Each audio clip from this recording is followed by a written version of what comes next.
مروی ہے رسول اللہ نے فرمایا، صحیح مسلم میں آتا ہے کہ رمضان کے بعد بہترین روزے محرم کے مہینے کے روزے ہیں۔ ویسے بھی محرم کو شہر اللہ بہت کچھ بتا دیتا ہے۔ بعض اسکالرز کے نزدیک پورا مہینہ نیکی کا اہتمام کریں، جتنے روزے رکھ سکیں رکھیں، مگر یہ بات بھی پروون ہے کہ رمضان کے علاوہ کسی بھی مہینے میں آپ صلی اللہ علیہ وسلم نے مکمل روزے نہیں رکھے۔ تو حدیث جو بتاتی ہے کہ رمضان کے بعد بہترین مہینہ روزے رکھنے کے لیے محرم ہے، یقیناً it is encourage to fast, جتنے روزے رکھ سکیں رکھیں۔ آپ صلی اللہ علیہ وسلم کے لیے کہا جاتا ہے، شرح النبوی صحیح المسلم میں ہے کہ آپ نے سب سے زیادہ رمضان کے علاوہ شعبان میں روزے رکھنے کا اہتمام کیا ہے۔ ممکن ہے کہ محرم کی اہمیت بعد میں آپ صلی اللہ علیہ وسلم پر towards end of his life آپ پر واضح کی گئی ہو، واللہ عالم۔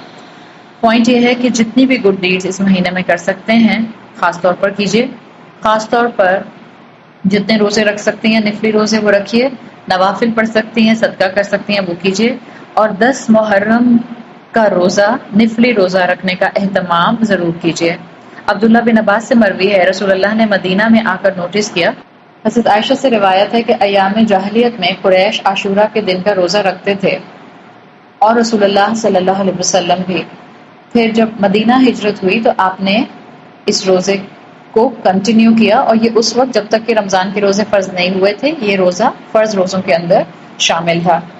عبداللہ بن عباس سے مروی ہے، رسول اللہ نے مدینہ آ کر نوٹس کیا کہ بنی اسرائیل 10 محرم کو روزہ رکھتے ہیں، تو رسول اللہ نے وجہ معلوم کی۔ ان کے ریبائز نے بتایا کہ یہ وہ دن ہے جس دن اللہ تعالیٰ نے بنی اسرائیل کو فرعون سے نجات دلائی تھی اور فرعون کو غرق کر دیا تھا، تو ہم موسیٰ کے ساتھ اس دن کو سیلیبریٹ کرتے تھے اور ہم روزہ رکھا کرتے تھے، اور موسیٰ علیہ السلام کے بعد ہم موسیٰ علیہ السلام کی سنت کو پورا کرتے ہیں۔ آپ صلی اللہ علیہ وسلم نے فرمایا، نحن احق بموسیٰ، کہ ہم پر موسیٰ کا زیادہ حق ہے بنی اسرائیل کے مقابلے میں۔ اور پھر آپ نے صحابہ کو حکم دیا کہ 10 محرم کو روزہ رکھیں۔ 10 محرم کو عاشورہ کا دن کہا جاتا ہے، اور اسی دن کے لیے آپ صلی اللہ علیہ وسلم نے فرمایا، حضرت ابو قتادہ کہتے ہیں رسول اللہ صلی اللہ علیہ وسلم نے فرمایا، صحیح مسلم کی حدیث آتی ہے، صیام یوم عاشورہ احتسب علی اللہ ان یکفر السنۃ التی قبلہ، میں سمجھتا ہوں کہ اللہ تعالیٰ عاشورہ کے دن کے روزے کے بدلے گزشتہ 1 سال کے گناہ معاف کر دیں گے، یعنی کہ 10 محرم کے دن کا نفلی روزہ پچھلے 1 سال کے گناہوں کا ایکسپیشن کفارہ بن جاتا ہے۔ اور یہ کون سے گناہ ہیں؟ obviously مائنر سنس، صغیرہ گناہوں کی بات ہے، اس لیے کہ کبیرہ گناہ آٹومیٹیکلی معاف نہیں ہوتے، ان کے ساتھ توبہ اور نہ کرنے کی کمٹمنٹ کی کنڈیشنز شامل ہوتی ہیں۔ تو 10 محرم کا روزہ رکھنا اور اس کے علاوہ جنرلی جتنے بھی نفلی روزے اس مہینے رکھے جا سکتے ہیں وہ محرم کے مہینے کی خاص عبادت ہے۔ اللہ تعالیٰ ہماری شارٹ کمنگ کو جانتے ہیں، اسی لیے ونس ان اے وائل ہمیں آپشن دیتے ہیں تاکہ ہم میکسیمم ان ایکسٹرا نوافل کی عبادات سے فائدہ اٹھا کر اپنے ماضی کے گناہوں پر تلافی کر سکیں، یہ ان کا کفارہ بن سکے۔ So don't be a loser by losing these opportunity۔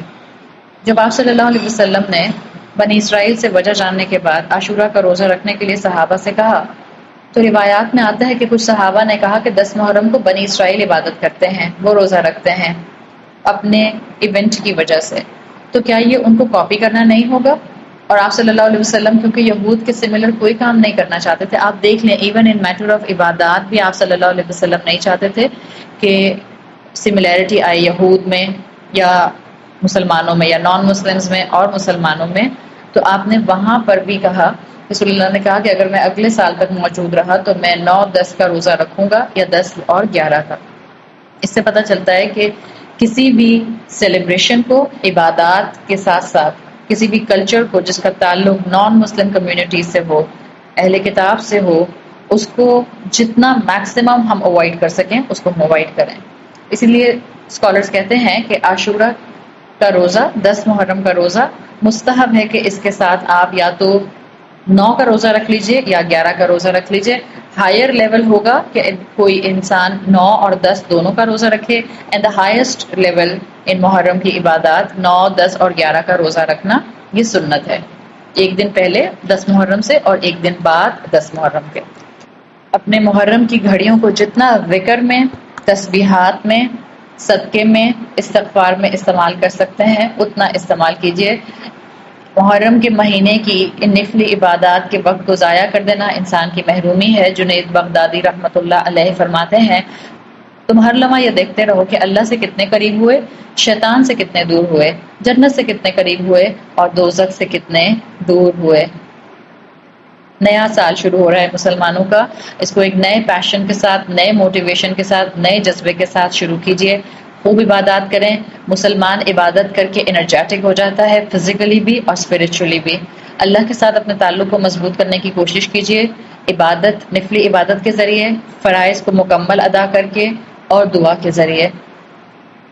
کوئی سورت یاد کرنے کا ٹارگٹ رکھ لیجئے، کوئی قرآن کا پورشن تلاوت کرنے کا ٹارگٹ رکھ لیجئے، والدین کی خدمت تھوڑی ایکسٹرا کر لیجئے، رشتہ داروں کے حقوق کی ادائیگی میں جو بہتری لا سکتے ہیں اس کے لیے کوئی سٹیپ اٹھائیے، اپنے بچوں کی تربیت کی طرف کوئی توجہ کے اینگل جو آپ خاص اس مہینے لا سکتے ہیں اس نیت سے لائیے کہ اللہ آپ کی اس کوشش میں برکت ڈالے گا۔ نافع علم حاصل کرنے کی کوشش کیجئے۔ معاشرے کے پسے ہوئے طبقے کے لیے اگر کوئی آپ فلنتھراپسٹ سوشل ایکٹیویٹی کر سکتے ہیں تو وہ کیجئے۔ یہ سب وہ نیکیاں ہیں جو ہمیں محرم کے مہینے میں میکسیمم کرنے کی ضرورت ہے۔ میکسیمم اپنے آپ کو جھگڑے سے، بحث سے، فتنے اور فساد سے دور رکھیے۔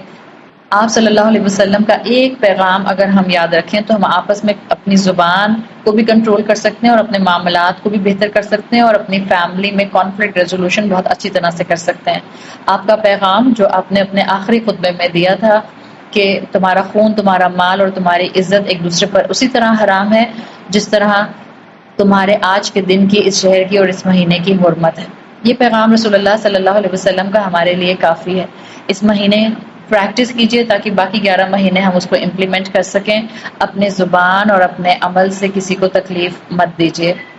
کوئی زبان سے ایسا کلمہ، ایسی بات مت نکالیں جس سے کسی کی دل آزاری ہو جائے۔ صحابہ کرام جیسی بے مثال شخصیات کے لیے اپنی زبان سے کوئی نامناسب لفظ یا جملہ ان کے لیے ادا مت کیجیے، ان کی شان میں گستاخی نہ کیجیے۔ اگر آپ کی کسی کے ساتھ کوئی ناراضگی ہے تو اس مہینے اپنی نیکی کو بڑھانے کے لیے آگے بڑھ کر سامنے والے کے ساتھ معاملہ ٹھیک کرنے کی کوشش کریں، چاہے آپ کی غلطی نہیں ہے اس کو ریزالو کرنے کی طرف لے کر جائیں۔ اللہ تعالی ہم سب کو صراط مستقیم پر چلنے کی توفیق عطا فرمائے۔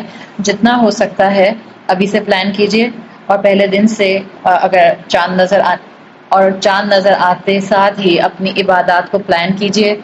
قرآن کی ریسیٹیشن، 10 محرم کا روزہ منیمم کم سے کم، اور صدقات، اور اپنی شخصیت میں بہتری کی طرف آنے کے لیے اللہ سے مدد اور دعا مانگیے۔ اللہ تعالی ہمیں خیر و عافیت سے اس مہینے میں عبادت کرنے کی اور صراط مستقیم پر زندگی بھر چلنے کی توفیق عطا فرمائے۔ اللہ تعالی ہمارے آنے والے سال میں ہمیں ایمان، صحت، تندرستی، طاقت، اسٹیمنا، والدین کی فرما برداری اور اولاد کی فرما برداری نصیب فرمائے۔ اللہ ہمیں ہمارے والدین کے لیے اور ہماری اولادوں کو ہمارے لیے بہترین صدقہ جاریہ بنائے۔ سبحانک اللہم و بحمدک، نشہد ان لا الہ الا انت، نستغفرک و نتوب الیک۔ جزاک اللہ خیرا۔ السلام علیکم ورحمۃ اللہ وبرکاتہ۔